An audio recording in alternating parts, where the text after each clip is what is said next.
So as far as innovators go, it used to be that an innovator was some guy or gal just thinking and tinkering by themselves, like in their basement or in their garage, and every once in a while showing it to people. Where now, with online collaboration tools, social media, innovators are actually going through their whole process of having an idea and developing it out online with other people. So what's that mean for innovators? Is there now going to be more innovation because it's public? Is there going to be less because people are coming together to focus on the same things?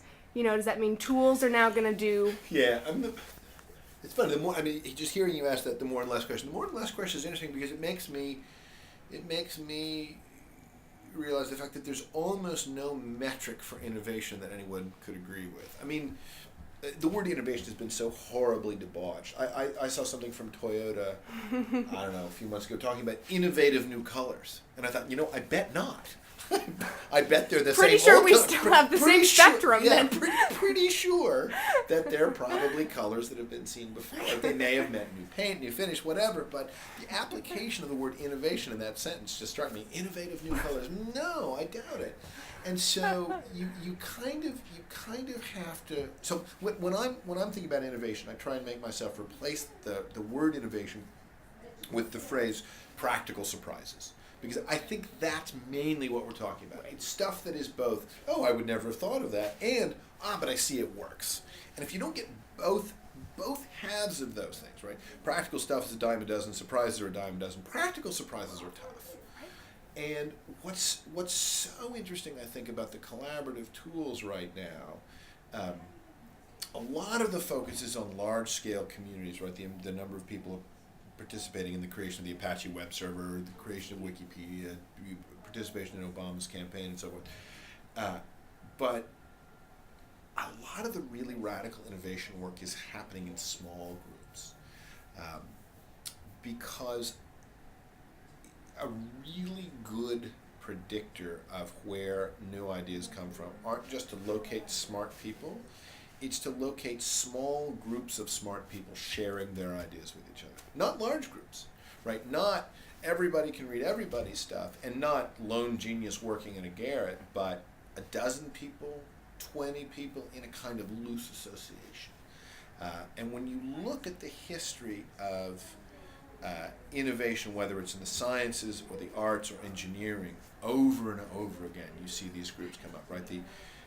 The Invisible College in the UK that in the 1700s essentially established the idea of science around a set not just of communication tools but also practices. We'll write down our stuff this way. We'll make it possible for each other to recreate the experiments. We'll disclose what our assumptions going in were. And it wasn't just the tools, and it wasn't just the collaboration.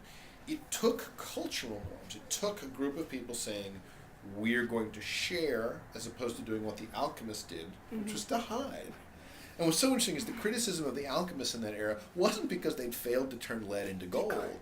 It's because they had failed to turn lead into gold in a completely uninformative way. So everyone could see that they failed, but no one knew why.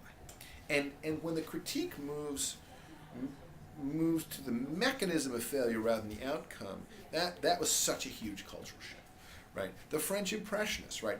All of whom felt somewhat uninterested in the academic style of painting at the time, all of whom had some commitment to painting en plein air, right, going outdoors and just looking and trying to paint perceptually. There was individual good work, but it was really when Renoir and Monet began to be kind of parallel but competing forces, and then other painters were drawn around that, that the thing took off. So when you see mailing lists, when you see wikis, it's the big ones get the attention, but I think the small ones are really the engines of innovation. Chris Messina in San Fran has been a great proponent of co-working, right? Of just open shared workspaces with a high degree of continuity by a small group and a large degree of overlap with a large group.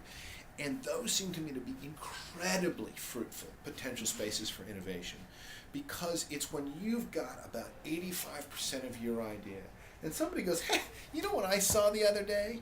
And they explain something to you and you go, got it. Right. And it's, you can't take in everything from the environment all the time, right? God's RSS feed, because you'd fall over backwards.